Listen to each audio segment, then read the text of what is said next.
So the weather continues to deluge here.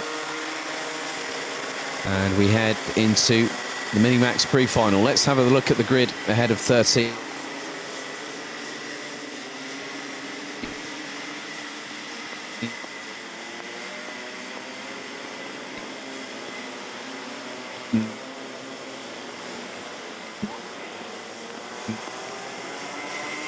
Minutes plus a lap of racing action here at Mariembourg. The only two drivers out of the 13 strong that managed to get sub 60 seconds in the dry, but obviously the wet weather conditions are going to be very, very different indeed. Mies Huben and Laurens Herboz rounds out the top four. Dave Stevens and Kaz Tobben, that's row 3. Tino Sidler and Mats van Rooyen round out the top 4 rows, with Jake Menton and Lars Lambers rounding out the top 10. Bringing up the rear in the 13 strong order, Ruben Verheyen and Mick Vandenberg and Thomas Verheyen rounding out the 13 strong. So we can only apologise if there are issues with the quality on the stream. These weather conditions are playing havoc with a lot of factors around here at the track, but which includes the racing. Main thing what you can do is just grin and bear it and give you as much of the racing action as we can here at Mariembourg. And again, the rain is still falling heavily. Firstly, I also do want to say a many happy returns to Andreas Matis, one of the organisers behind RMC Clubsport and Rotax Max Challenge Germany. So many happy returns to him. Rotax Max Challenge Germany head into their second round of the season after a quick turnaround from the opening round at Wackersdorf last week. They head to Mülheim in eastern Germany this coming weekend for their second of 4 rounds. So we'll be down to Radenkovic and Swiderski are on the front row. Now, Mies Huben doesn't need to win this event, as I keep on saying. So Swiderski has got to start fighting back, and he's got to start fighting back today. They say that the wet weather is a pretty good equaliser, and I'm sure that someone like Max Swiderski will revel in these conditions.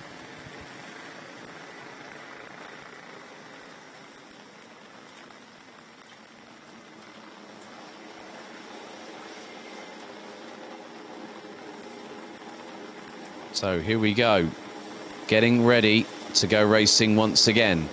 This time it's Minimax, the penultimate race before the final one will decide who will get the international trophy ticket for Le Mans. Through the chicane, they are keeping us waiting and biding our time and to anticipate how the start is going to go. Into the tram lines they run, revs rise. And do the lights go out? It looks like they have done. We are off and racing. And Radenkovic gets a really good start at the moment as Mies Huben has made his way up into second place. What's happened to Max Swiderski? Because now Swiderski has got to start fighting. And I said that earlier before we went green, as it's nearly 3 abreast coming out of turn number 3. As Swiderski, one of multiple drivers going through that standing water puddle, coming out of turn 2. And it's all for themselves at the minute.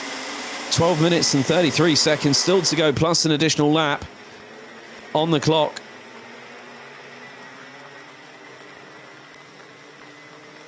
There is Radenkovic. Huben's got a really good turn of pace as well. It seems like the wet weather has been an equaliser for the 108 from GKS, as some drivers trying to find some purchase on this very slick and slippery tarmac. And the curbs are sometimes being a help. They're being a bit of a, as you can just see how much of a different racing line I've just seen. And this is why they're actually having to counter understeer on these corners. Because sometimes you try and turn the car, and you can see there, Radenkovic straight away tried to pull to the right-hand side, rotate the car in. And what was happening was that the car was nigh on understeering going through that corner. And that just shows you have to use a different mentality with wet weather racing. It's where a lot of people have plied their trades. And Radenkovic and Huben take the same racing line going through turn 3. Sadurski's trying to go for the remove on Lawrence Haraboz through turn 2. And Sadurski has got the move done, but he's going to run wide coming out of 3. Manages to get the power down at the right possible moment to get through into the 90 left at turn 4. This is going to develop over the next 11 minutes plus an additional lap.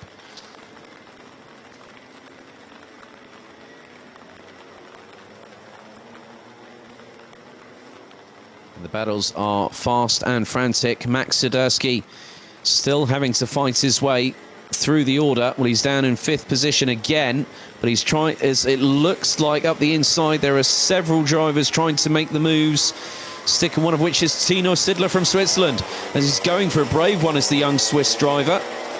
And that was up the inside of Lawrence Haraboz. Max Sadurski trying to factor in, and you can see that they're either having to counter, understeer or oversteer depending on when they're pushing down the throttles. Sidler holding on to Haraboz and stays ahead for the minute. Sadurski is in the crossfire. Mats van Rooyen trying to factor in as Sidler gets passed by Haraboz going into turn 1, but Sidler tries to get the count back. Oh, here comes Sadurski. That's an absolutely inspired move and relatively cheeky too. He gets up the inside of Tino Sidler before they hit the apex of turn number 2, even though they might miss it by a country mile, and Sadurski avoids that that standing water puddle, but oh, he's off the track. Sadurski has gone rally crossing instead of staying on the tarmac.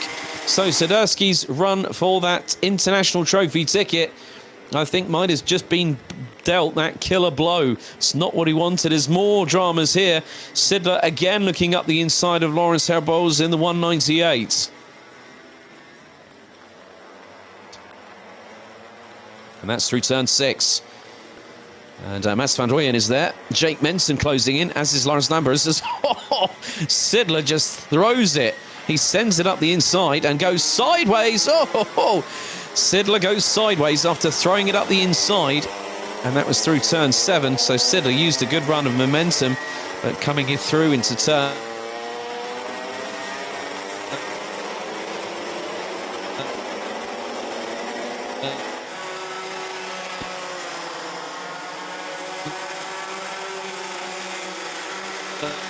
8, Sidler became nigh on a cropper on that one. As you can see now that Tino Sidler being pressurised for position, and that is from quite a few of those drivers. Mats van Rooyen has actually got past Tino Sidler to take P5. Mick Vandenberg all the way down 11th. Sadurski down in 10th. But he's closing on the likes of Jake Menson, Lars Lambers and Thomas Verheyen. And Sadurski using the skills that he has acquired over the years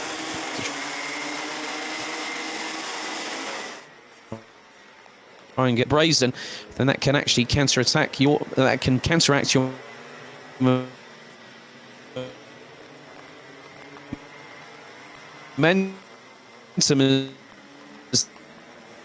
There is a change for the lead.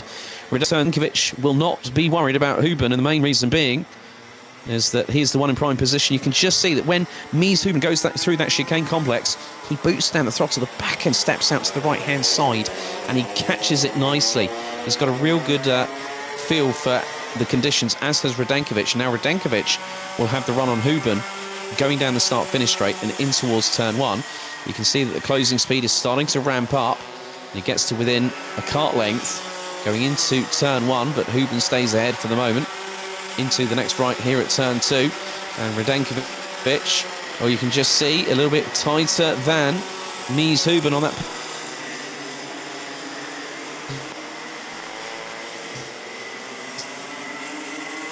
Stickman uses the wide line, puts the power down and pulls away rather nicely and keeps ahead for turn 4, even though Radenkovic was looking up the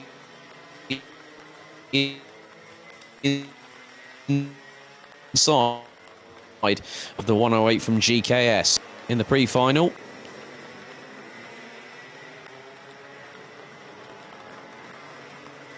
So Huben knows he will want to battle more about points than it will be about a prize in terms of an international trophy ticket.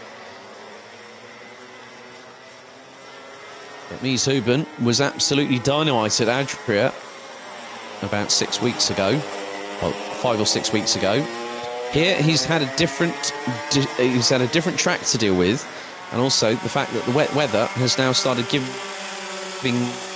a little bit of an equilibrium, an equaliser here at Mariembourg. 6 minutes and 10 seconds plus an additional lap still to go, and the battle for the lead split exactly by 0.2 of a second. Radenkovic will look to keep that 100% success rate. He's got pole position today.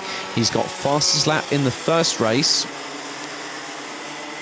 and on this particular occasion, Mies Houben has got the 196's number, so to speak.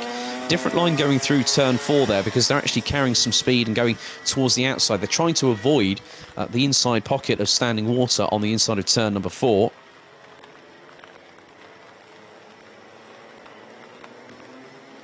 So 5.5 minutes still remain, and Houben still keeping the rear axle of that 108 Minimax kart as wide as possible. They both go bumping over the curbs through the left-hander at turn 8 into the chicane here before the double right complex. That brings them on to the final chicane on the circuit here at Mariembourg. At the moment, Mies Houben is still keeping ahead of Matej Radenkovic. Radenkovic has got the fastest lap in his pocket. There's Tay Stevens a little bit further adrift, about 8.7 seconds behind. And then a little bit further back, you've got the likes of Mats van Rooyen, Laurens Herboz, Lars Lambers, who's got past Tino Sidler. Max Swiderski now finds himself behind Jake Menton, but he could have to watch out if Thomas Verheyen gets a good run. And Verheyen came out of the second of the right-handers before the chicane, brings him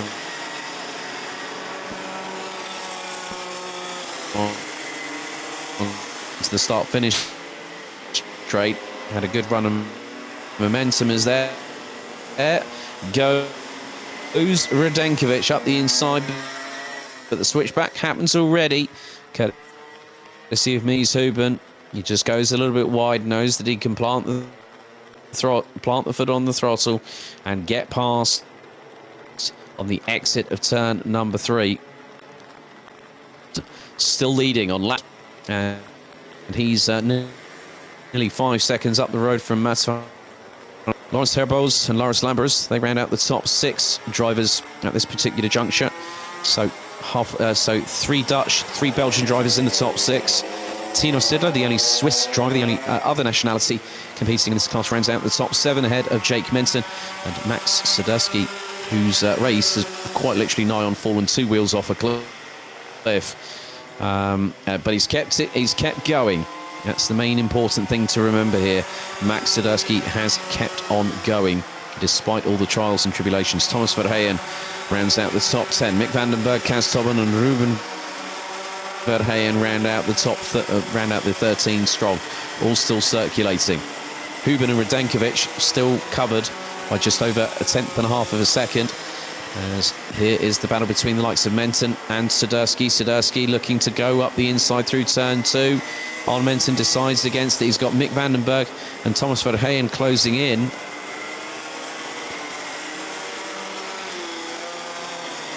So fast approach the conclusion of the pre-final here at Mariembourg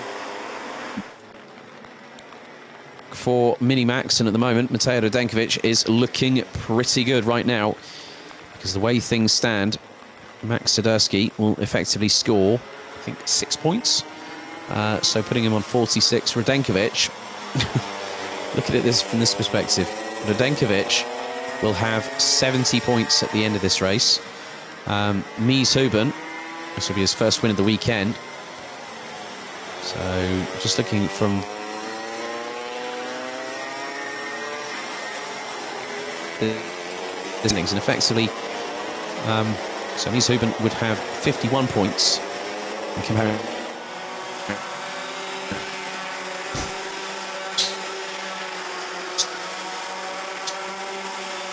with Matej Radenkovic. So effectively going into the last couple of minutes, Mick van den Berg trying to get the slipstream on Max Swiderski going into turn 1.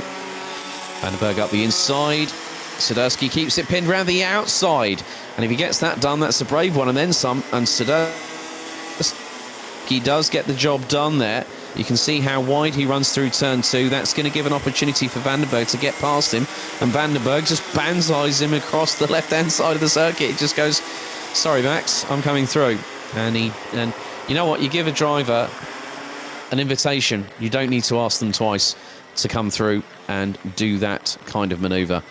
So some good racecraft and good racing respect between Max Swiderski and Mick Vandenberg. So Vandenberg now takes 9th position, and he's honing in on Jake Menton, who's only just fractionally ahead, and Menton keeps that cart as wide as possible at the back end of it, through into the next couple of left-handers they go.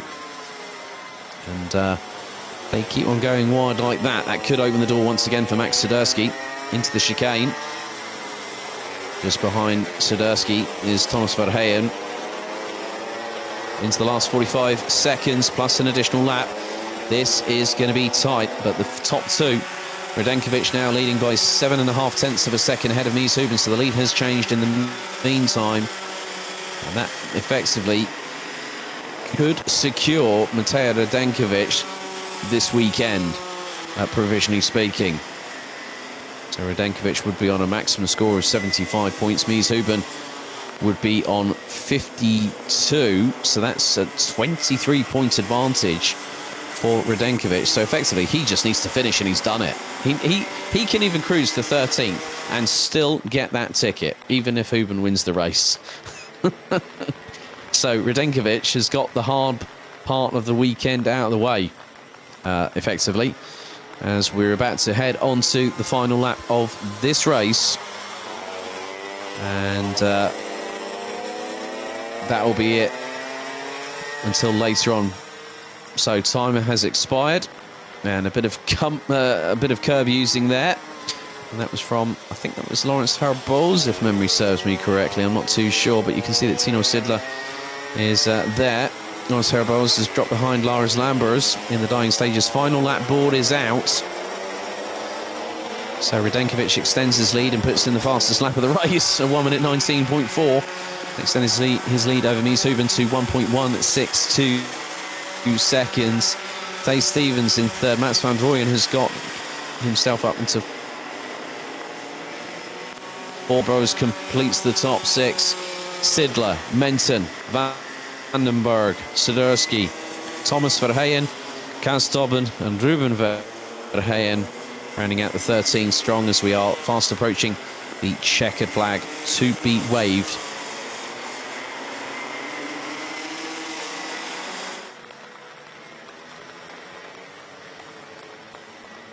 But it is close to being 3 for 3. He might have lost out the lead to Mies Hooben, but he's got it back.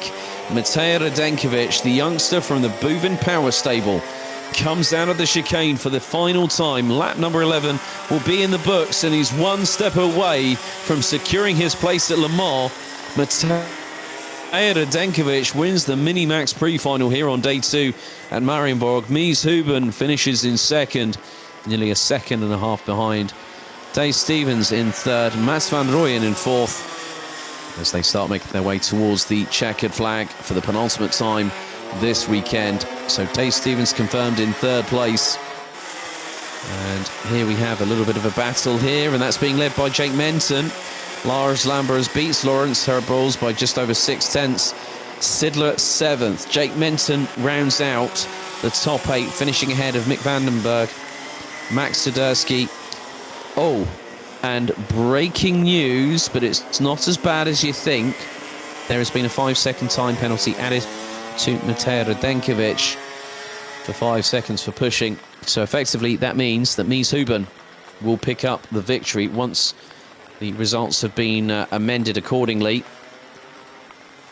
So, and Ruben Verheyen brings up the rear of the 13 strong. Matej Radenkovic wins on the road, but Mies Hooben takes victory.